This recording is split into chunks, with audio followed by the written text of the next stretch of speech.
The harsh crack of a rifle echoed across the barren landscape as Zara Mills stood on the outskirts of Redemption Creek, a worn leather bag clutched in her trembling hand. The townsfolk had gathered to witness her banishment, their faces twisted with contempt, as Sheriff Barton handed down his final judgment. At 22, Zara had never imagined her life would come to this cast, out from the only home she'd ever known. Branded a woman of ill repute, based on nothing but vicious rumors and a vindictive lie. "You have until sundown to be beyond the town limits," Sheriff Barton announced, his voice carrying across the silent crowd. "And don't you dare think of returning, Miss Mills. Your kind ain't welcome here no more." Zara lifted her chin, refusing to let them see her tears. The scandal that had destroyed her reputation had been built on falsehood's whispers that she'd seduced the married banker, Thomas Whitley. The truth was far different. She'd rejected his advances, and his bruised pride had led him to spread vicious lies. But in a town like Redemption Creek, a woman's word meant little against a man of standing. As the crowd dispersed, Zara caught sight of a lone figure, astride a dappled gray stallion at the edge of town. The man sat tall in his saddle, his face partially obscured by the wide brim of his hat, but she could feel his eyes on her. For a moment, their gazes locked, and something passed between them, a silent understanding, perhaps, or mere curiosity. Then he tipped his hat slightly before turning his horse toward the vast, unforgiving terrain that stretched beyond the town. With nowhere else to go, Zara began her solitary journey into the wilderness of the Colorado Territory. The year was 1875, and for a woman alone, the untamed West offered few mercies. She'd need to find shelter before nightfall, as the autumn air already carried the promise of a bitter cold evening. She walked for hours, her boots collecting dust, her throat parched from thirst. The sun began its descent, painting the sky in hues of orange and crimson when the sound of hoofbeats approached from behind. Instinctively, Zara reached for the small knife concealed in her boot, the only protection she carried. "You shouldn't be out here alone, miss," called a deep voice, rich as aged whiskey. Zara turned to find the same rider she'd noticed in town, now just a few paces behind her. Up close, she could see him clearly, broad-shouldered and lean-hipped, with features carved by sun and wind. His eyes, a startling shade of blue, assessed her with neither judgment nor pity. "I don't have much choice in the matter, sir," she replied, her voice steady despite her fear. He dismounted in one fluid motion, leading his horse closer. "Name's Kieran Hayes," he said, extending a weathered hand. "I own the Double H Ranch about 20 miles west of here." Zara hesitated before accepting his handshake. "Zara Mills." "I know who you are, Miss Mills," he said, his expression unreadable. "Heard what happened back in town." Shame heated her cheeks. "Then you should know I'm not fit company for a decent man." A smile quirked one corner of his mouth. "Never claimed to be decent. Just thought you might need some water and a place to rest before continuing wherever it is you're headed." He offered her a canteen. Thirst overcame caution, and Zara accepted the water gratefully. "Thank you, Mr. Hayes." "Where are you planning to go?" he asked, leaning against his saddle. Zara's laugh held no humor. "I haven't had time to make plans. I was the school teacher until this morning, when the town council decided I was corrupting their children with my mere presence." Kieran's jaw tightened. "I heard Whitley's version. Care to tell me yours?" For a moment, Zara was stunned by his directness. Most people had simply accepted the banker's story without question. "Mr. Whitley made unwanted advances. I refused him. He didn't take kindly to rejection and decided to ruin me instead." Kieran nodded slowly. "Figured it was something like that. Whitley's not known for his honesty, especially when it comes to women." "You believe me?" Zara couldn't hide her surprise. "I make my own judgments," he said simply. "And right now, I'm judging that you need somewhere safe to spend the night. My ranch is too far to reach before dark, but there's a line shack about an hour's ride from here. You're welcome to stay there until you figure out your next move." Suspicion clouded Zara's thoughts. "Why would you help me? You don't know me." "I know enough," he replied, his gaze direct. "I know you're alone in dangerous country with night coming. I know Redemption Creek just tossed out their school teacher based on a liar's word." He paused. "And I know what it's like to be judged unfairly." Something in his tone hinted at a story of his own. But Zara didn't press. Instead, she weighed her options, which were painfully few. The wilderness offered only danger, while this stranger offered shelter. "I accept your help, Mr. Hayes," she finally said. "But I want to be clear, I'm not looking for anything improper." Kieran's expression remained serious, but amusement flickered in his eyes.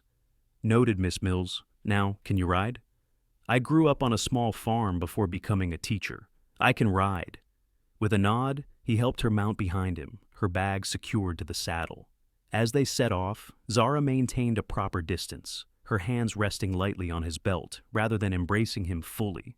The rhythmic movement of the horse beneath them and the vastness of the landscape around them created a strange sense of intimacy, despite her caution. The line shack proved to be a simple one-room structure with a small porch facing west. Kieran dismounted first, then offered his hand to help Zara down. The brief contact sent an unexpected warmth through her fingers. "It's not much," he said, pushing open the door, "but it's dry and has a decent stove." Zara stepped inside, taking in the sparse furnishings. A narrow bed, a table with 2 chairs, a cast-iron stove, and a few shelves stocked with basic provisions. It was humble but clean, and infinitely preferable to sleeping under the stars. "This will do fine," she said. "Thank you." Kieran busied himself starting a fire in the stove, while Zara arranged her meager belongings. The domesticity of the moment struck her as oddly comfortable, despite their status as strangers.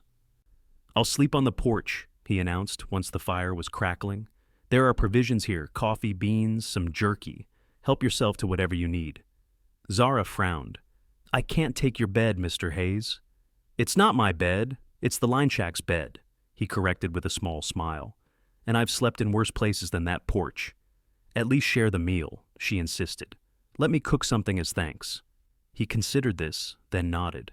"Fair enough." While Zara prepared a simple meal of beans and biscuits, Kieran tended to his horse. Through the small window, she watched him work, noting the gentle way he spoke to the animal as he brushed him down. His hands, so large and capable, moved with surprising tenderness. When he returned, they ate in companionable silence for a while before Kieran spoke. "What will you do now, Miss Mills?" Zara sighed. "I haven't thought that far ahead. Perhaps find another town in need of a teacher, somewhere far enough that rumors won't follow." "That might be difficult," he said carefully. "Word travels in these parts." The truth of his words settled heavily between them. Zara pushed her plate away, appetite gone. "Then perhaps I'll go east, start over completely." "You'd leave the West?" Something like disappointment colored his tone. "I don't see that I have much choice," she replied, meeting his gaze directly. Kieran seemed to contemplate something, his fingers drumming lightly on the table. "There might be another option," he said finally. "My ranch is growing. I've hired more hands, and I've been thinking the place needs proper management." Zara raised an eyebrow. "Are you offering me employment, Mr. Hayes?" "I'm considering it," he admitted. "I need someone educated to keep the books, manage correspondence, and generally bring some civilization to a house full of cowboys. The position would come with private quarters in the main house and a fair wage. And what would people say about a single woman living among ranch hands? They'd say she's the ranch mistress, which in respectable terms means the woman who oversees the household," he clarified quickly. "And they'd mind their own business if they wanted to keep working for me." Zara studied him, searching for any hint of deception. "Why would you take such a risk for someone you barely know?" "I need help running my ranch," he said simply. "You need a fresh start. Seems like a fair arrangement to me." "And when rumors reach your ranch about the disgraced school teacher?" Kieran's jaw set firmly. "My ranch, my rules. I don't abide gossip or disrespect on my land." Something about his conviction made Zara want to trust him, despite her better judgment. Still, caution prevailed. "I appreciate the offer, Mr. Hayes, but I need time to consider it." "Of course," he nodded. "Take the night. I'll be here in the morning." True to his word, Kieran slept on the porch while Zara took the bed inside. As she lay beneath the rough blanket, she weighed her options. The prospect of heading east with nearly empty pockets was daunting. Remaining in the West as a woman with a tarnished reputation seemed equally impossible. Kieran's offer represented a third path, uncertain, perhaps, but with the promise of safety and honest work. When dawn broke, Zara had made her decision. She found Kieran already awake, brewing coffee on the small stove. "I'll accept your offer," she said without preamble, "on a trial basis, 1 month. If either of us is dissatisfied, we part ways with no ill feelings." Kieran's smile transformed his face, softening the hard edges. "Agreed, Miss Mills. We'll shake on it after breakfast." They rode out an hour later, Zara now on a gentle mare Kieran had apparently brought along as a pack horse. As they traveled, he pointed out landmarks and told her about the Double H Ranch, how he'd built it from nothing after coming west with little more than ambition and a talent for breaking horses. "My father was a banker back in Boston," he explained, "expected me to follow in his footsteps. But I wasn't suited for city life. We parted on bad terms when I was 19. Haven't spoken since." "I'm sorry," Zara said sincerely. Kieran shrugged. "Some bridges can't be mended. What about your family?" "Both gone," she replied quietly. "Father to the war, mother to consumption 3 years later. I was 18, had just finished my own schooling." "Is that when you became a teacher?" Zara nodded. "It was that or marriage to the first man who asked. Teaching seemed the better choice." "And was it?" She considered the question seriously. "It was. Despite how it ended, I loved teaching." By late afternoon, they crested a hill that revealed a sweeping valley below. Nestled against the backdrop of distant mountains sat the Double H, larger than Zara had imagined, with a 2-story main house, several outbuildings, a large barn, and corrals filled with horses. "It's beautiful," she breathed. Kieran's pride was evident in his voice. 8 years of hard work. Started with 20 acres and a rundown cabin. Now it's 2,000 acres and the finest horse ranch in the territory. As they approached, several men looked up from their work, curiosity evident in their expressions. Kieran raised a hand in greeting, but didn't stop to make introductions, instead leading Zara directly to the main house. A tall, silver-haired woman emerged onto the porch as they dismounted. Her weathered face creased into a frown as she assessed Zara with sharp eyes. "Mrs. Abernathy," Kieran called. "This is Miss Mills. She'll be taking over as ranch mistress." The older woman's eyebrows shot up. "Is that so? And when was this decided?" "Yesterday," he replied easily, seemingly unbothered by her tone. "Miss Mills is a former school teacher with excellent credentials. She'll be managing the household accounts and correspondence." Mrs. Abernathy's gaze softened slightly as she turned to Zara. "A school teacher? Well, that's something at least. I've been telling Mr. Hayes for years this place needs a proper woman's touch." "I hope I can be of service," Zara said politely, though inwardly she wondered what exactly she'd gotten herself into. "Mrs. Abernathy has been my housekeeper since I built this place," Kieran explained. "She keeps us all in line." The older woman snorted. "Try as I might. Come along then, Miss Mills. Let me show you to your quarters while Mr. Hayes tends to the horses." Zara followed Mrs. Abernathy into the house, surprised by the interior. Though certainly masculine in design, with dark wood and leather furnishings, it was well appointed and immaculately kept. The housekeeper led her upstairs to a corner bedroom, with windows facing east and south.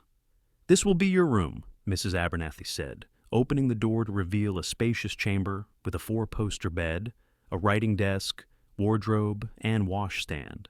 "There's a connecting door to a small sitting room you can use as your office. Mr. Hayes had it built last year, but never found much use for it." Zara set her bag down, momentarily overwhelmed. After the sparse accommodations of her teacher's lodgings, this room seemed almost luxurious. "It's lovely." Mrs. Abernathy studied her with shrewd eyes. "What's your story, girl?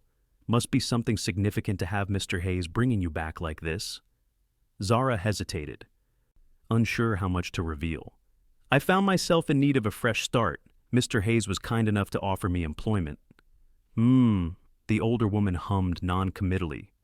"Well, he's a good judge of character. I'll give him that. Dinner's at 6, kitchen's downstairs at the back of the house. The men eat in the bunkhouse, except for Sundays when they join us in the dining room." After Mrs. Abernathy left, Zara sat on the edge of the bed, unpacking her few belongings. The reality of her situation was beginning to sink in. She was now living in the home of a man she barely knew, in a position she wasn't entirely sure she understood. A knock at the door interrupted her thoughts. Kieran stood there, hat in hand, looking somewhat awkward. "Everything to your liking?" he asked. "It's more than I expected," she admitted honestly.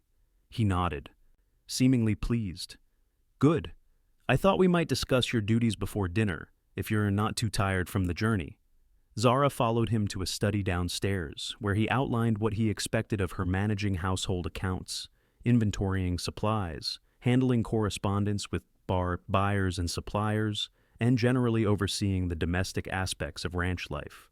"I'm not asking you to cook or clean," he clarified. "Mrs. Abernathy and the kitchen girl handle that. Your role is administrative." "And what do I tell people when they ask why I'm here?" Zara asked directly. Kieran met her gaze steadily. "The truth.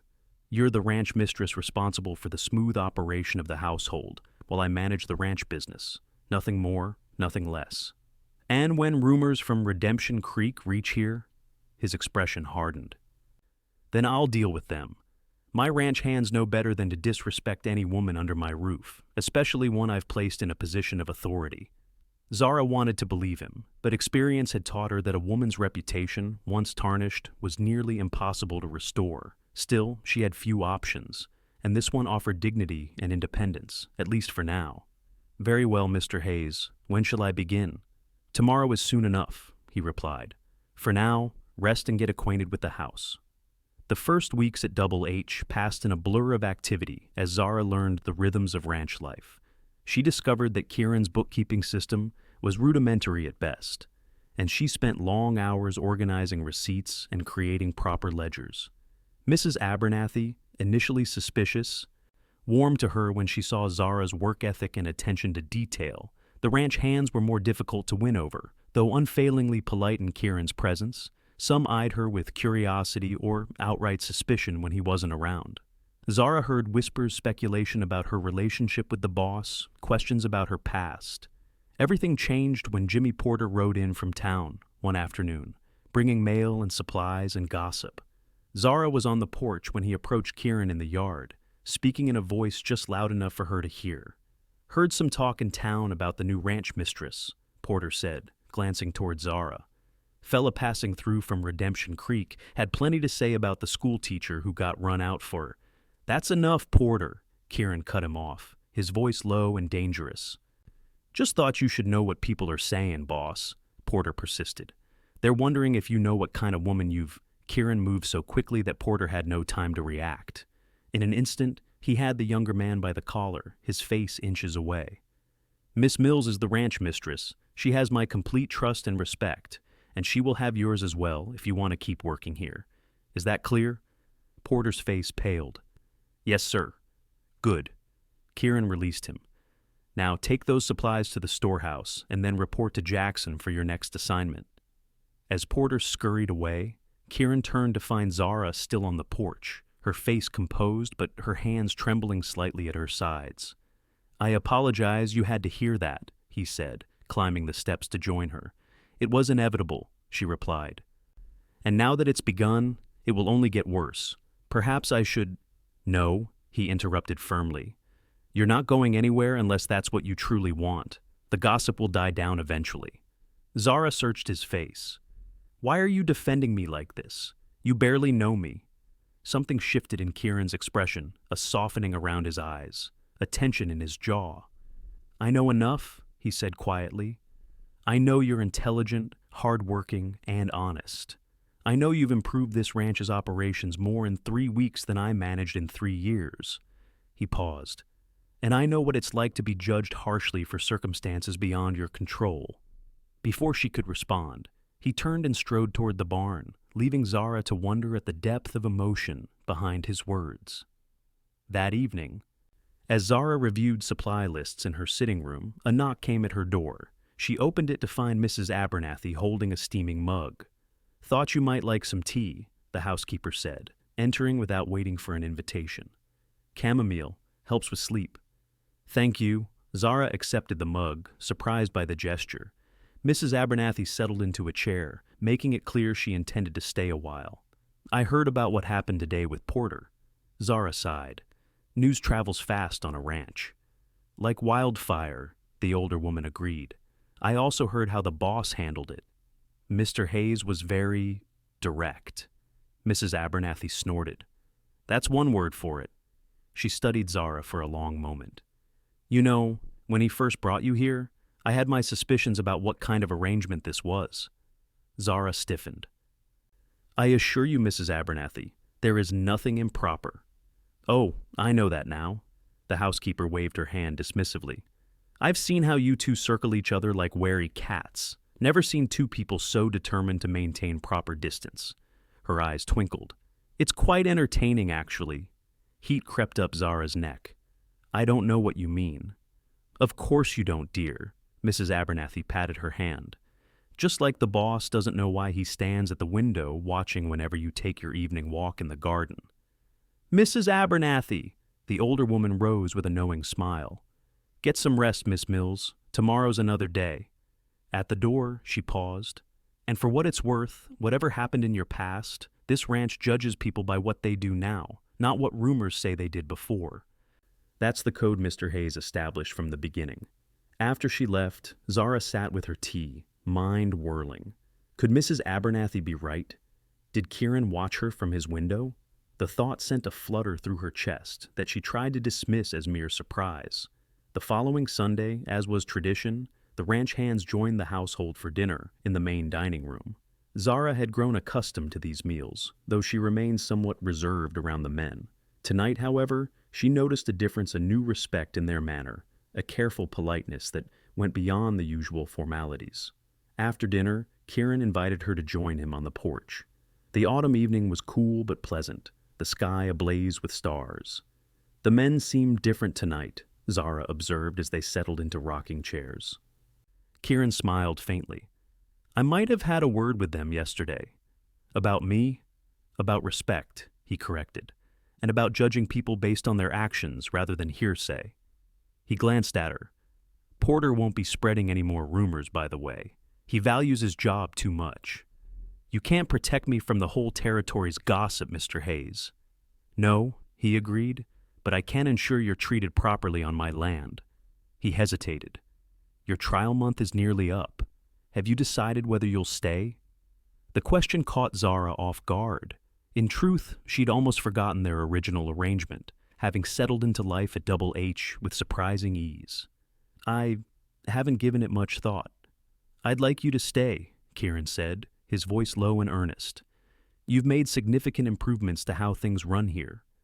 The men respect you, even Williams, and he doesn't respect anyone. Zara smiled at the mention of the gruff foreman, who had grudgingly admitted last week that her new inventory system made sense.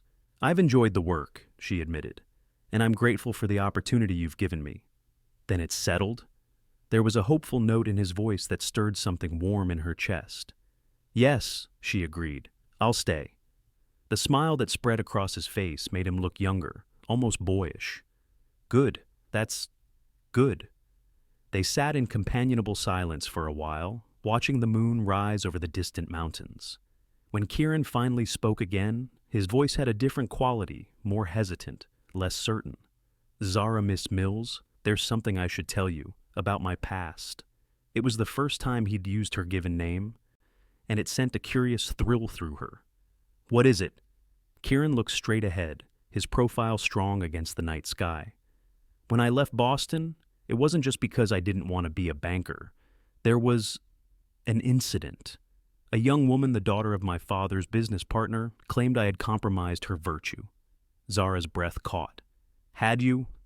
No, he said firmly. We had danced at several society functions, nothing more. But she had set her sights on marriage, and when I made it clear I wasn't interested, she decided to force the issue. What happened? Her father demanded I marry her, or face public disgrace. My own father, concerned about the business partnership, sided with them. He gave me an ultimatum: marry the girl, or be disinherited. So you left, Zara said softly, understanding dawning. Kieran nodded.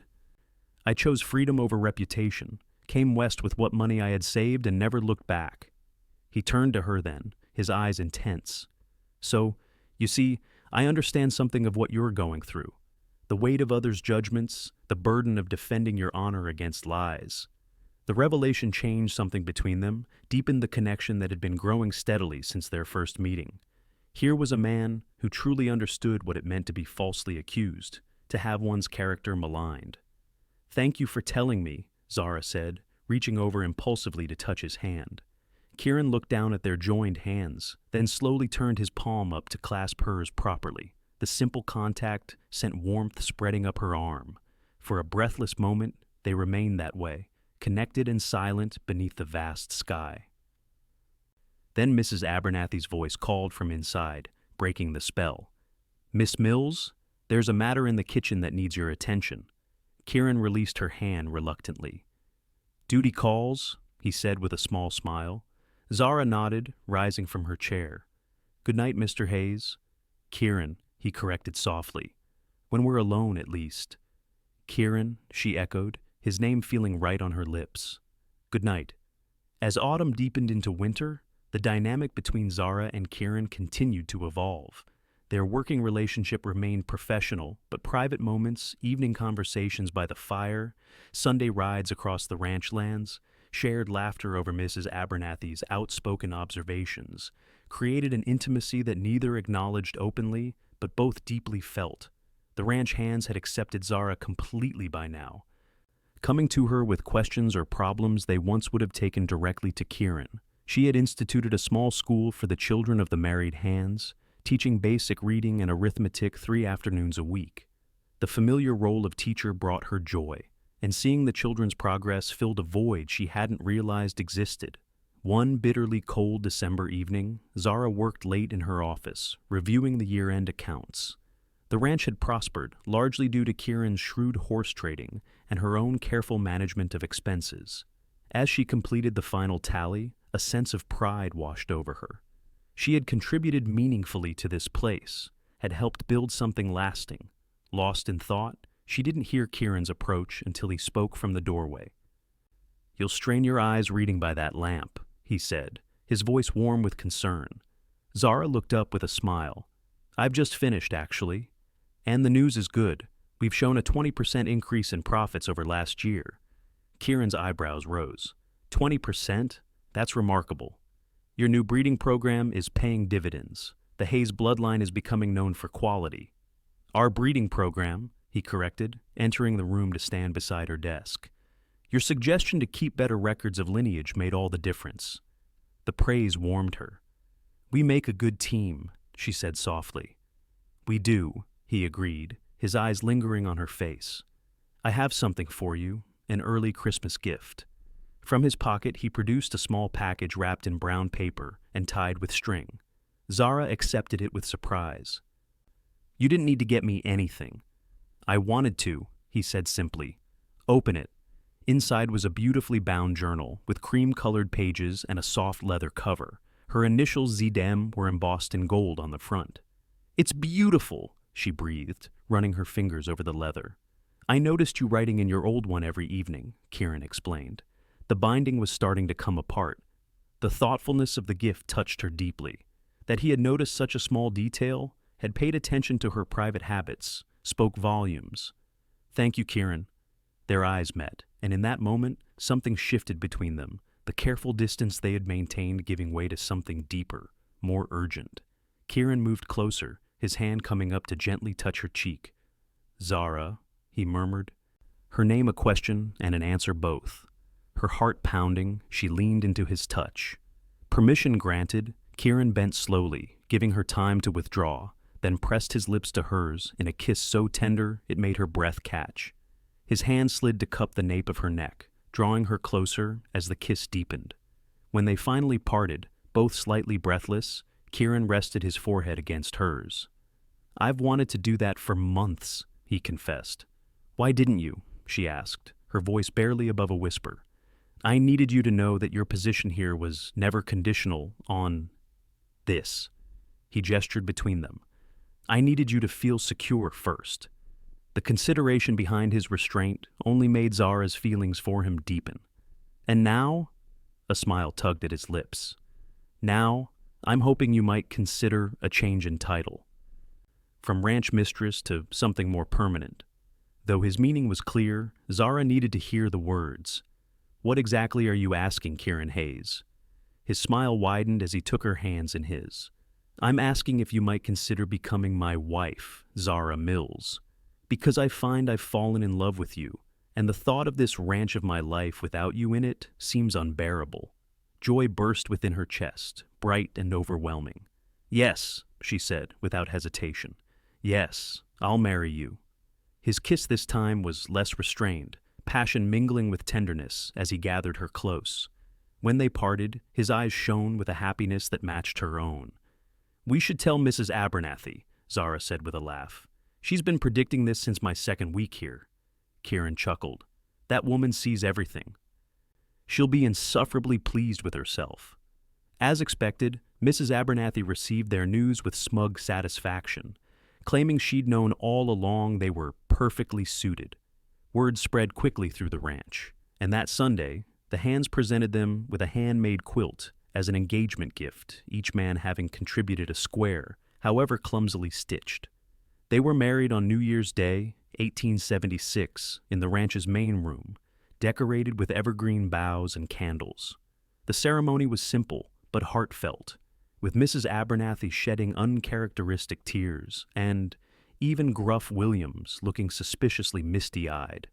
As Kieran slipped a gold band onto her finger, Zara marveled at how dramatically her life had changed in just a few months from disgrace and banishment to love and acceptance. The journey had been difficult, but standing beside the man who had believed in her when no one else would, she knew every step had led exactly where she was meant to be. That night, as snow fell softly outside their window, Kieran held her close in what was now their shared bedroom. "No regrets?" he asked softly. Zara traced the strong line of his jaw with gentle fingers. "None. You?" "Only that I didn't find you sooner," he replied, pressing a kiss to her palm. "We've wasted so much time." "Not wasted," she corrected. "We both needed our separate journeys to prepare us for this one, together." As spring arrived at Double H Ranch, so did change and growth.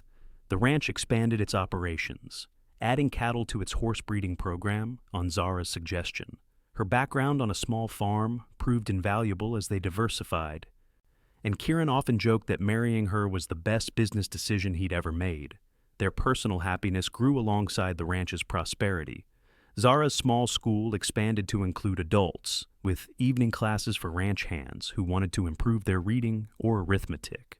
Kieran built a proper schoolhouse near the main house, complete with desks and a bell that rang clear across the valley. Word of the Double H's success spread, bringing visitors horse buyers, cattle traders, and occasionally curiosity seekers who had heard about the scandalous schoolteacher who had become a respected rancher's wife.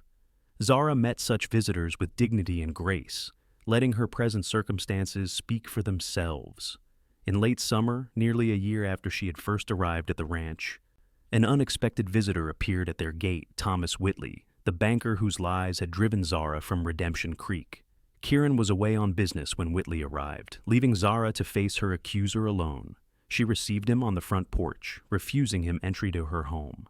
"Mrs. Hayes," Whitley greeted her, hat in hand, his once confident demeanor diminished. "You look well." "What brings you to Double H, Mr. Whitley?" Zara asked coolly, refusing to engage in pleasantries. The banker shifted uncomfortably. "I've come to make amends, if possible. My situation in Redemption Creek has changed considerably since you left."